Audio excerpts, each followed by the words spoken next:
Olá e bem-vindos! Hoje vamos mergulhar numa ideia que sinceramente mudou por completo a forma como a psicologia e todos nós passamos a entender o amor, a ligação e, no fundo, o que significa ser humano. Uma teoria que partiu de uma pergunta aparentemente muito simples, afinal, de onde é que vem o afeto? Ora, o nosso percurso hoje vai ser uma autêntica viagem no tempo. Vamos começar pela visão mais antiga, quase mecânica do amor, e depois vamos ver uma experiência com macacos que deitou tudo por terra. A partir daí, vamos conhecer os estudos pioneiros sobre o impacto da separação, até chegarmos à formulação da teoria da vinculação, aos seus diferentes padrões e, claro, ao impacto que tudo isto tem na nossa vida. Vamos a isso? Bem, para começar, vamos recuar umas décadas. Durante muito tempo, a psicologia dominante tinha uma visão, digamos, bastante fria do amor. Acreditava-se que tudo se resumia a uma questão de necessidades básicas. A ideia basicamente era esta. As pulsões primárias, como a fome, eram o que realmente importava. A ligação a uma mãe, isso era visto como uma pulsão secundária, ou seja, algo que se aprendia porque ela era a fonte de alimento. A teoria da vinculação veio romper completamente com isto, ao propor algo revolucionário. A necessidade de uma ligação emocional forte não é secundária, é primária. É fundamental e é absolutamente determinante para um desenvolvimento saudável. E a primeira grande prova contra essa teoria antiga veio de um sítio se calhar um pouco inesperado. Um laboratório com macacos rezos. O psicólogo Harry Harlow conduziu aqui uma experiência que se tornou verdadeiramente icónica.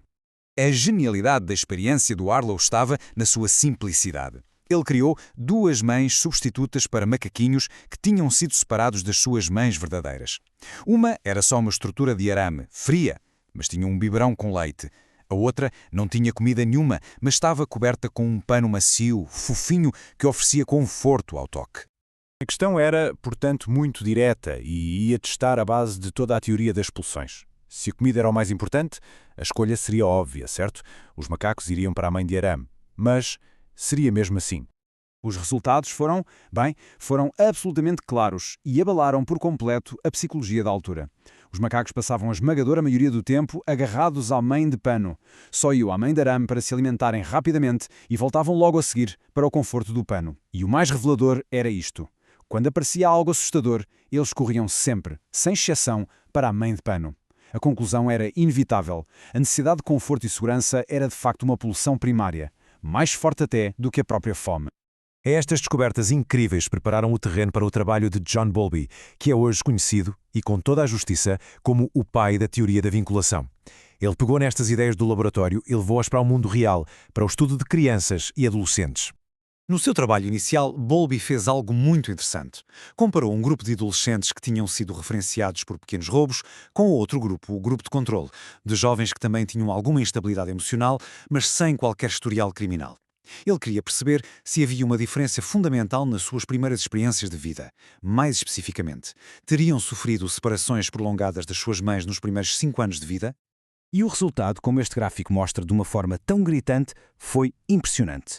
Mais de metade dos adolescentes com conduta criminosa tinham sido separados das suas mães por períodos superiores a 6 meses. E no grupo de controlo, apenas 2. A conclusão de Bowlby foi clara. A privação de uma figura materna em fases precoces da vida podia ser um sério fator de risco para problemas emocionais e comportamentos disruptivos mais tarde. Então, com base em tudo isto, na experiência de Harlow, nos seus próprios estudos, em 1958, Bowlby apresentou formalmente a sua teoria, propondo uma forma completamente nova de entender a ligação humana.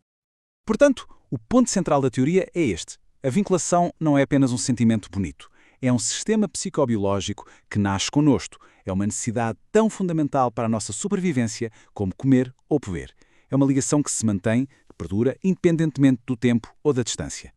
E para garantir esta ligação, que é vital, os bebês já nascem equipados com todo um conjunto de comportamentos instintivos. O choro, o sorriso, o agarrar com força, nada disto são ações ao acaso.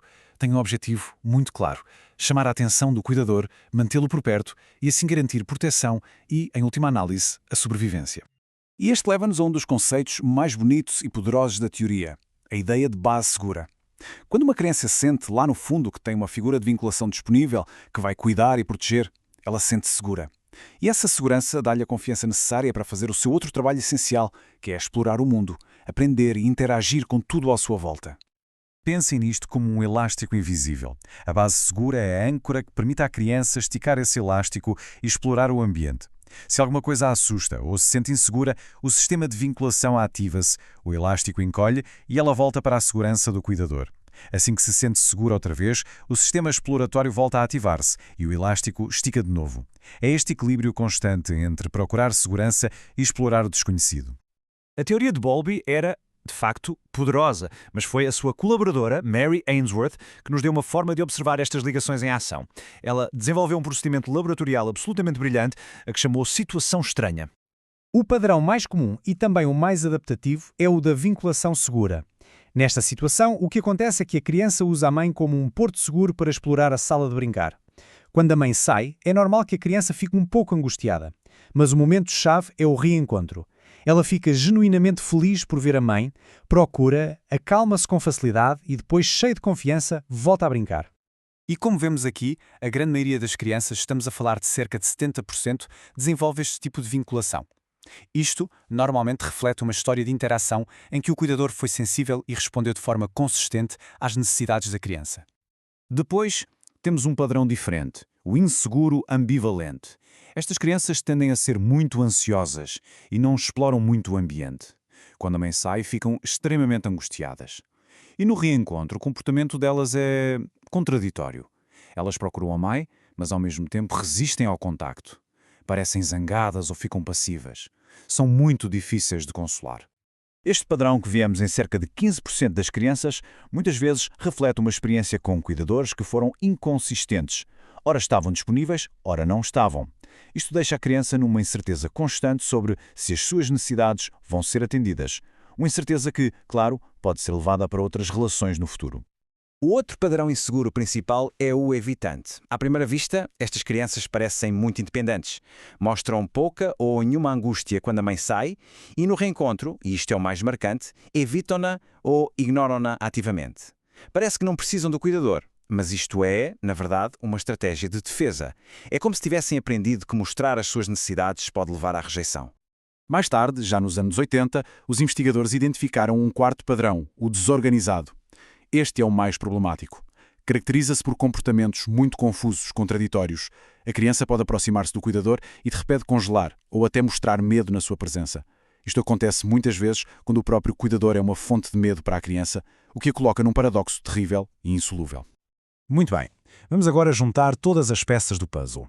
Toda esta investigação pioneira de Arlo, Bowlby e Ainsworth não é só sobre o que acontece na infância. As implicações são profundas e, de facto, duradouras.